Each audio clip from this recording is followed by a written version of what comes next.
নমস্কার বন্ধুরা, সবাইকে অনেক ভালোবাসা। তো আজকে আমি দেখাবো একটি ফ্রক দিয়ে কিভাবে আপনারা কোয়ার্ডস বানাতে পারেন। আমি এটা নিজে বানাইনি, কোনো একটা দর্জিকে দিয়ে বানিয়েছিলাম। তো সে এখানকার দর্জি, সে ঠিকঠাকভাবে বুঝতে পারেনি, আমি ফটোও দেখিয়েছিলাম। তো যেভাবে বানিয়েছে এটাকে এখন আমাকে ফিটিংস করিয়ে নিতে হবে নিজে। আমার কাছে সেলাই মেশিন আছে। তো উপরের যে টপটা বানিয়েছে সেটা কিন্তু প্রচণ্ড ঢিলা, আর স্কার্টটাও ঢিলা। তো আমি এটা ফিটিংস করে নেবো। আর স্কার্টের পাশে কিন্তু একটা চেন লাগানো আছে।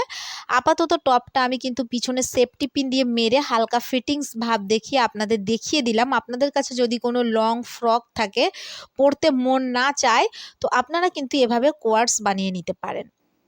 টু পিস একই কালারের হলে কিন্তু দেখতে খুব স্মার্ট লাগে। আর এর কালারটা তো খুবই সুন্দর, সেই জন্য আমার খুব মন চাইলো যে কোয়ার্ডস বানাই।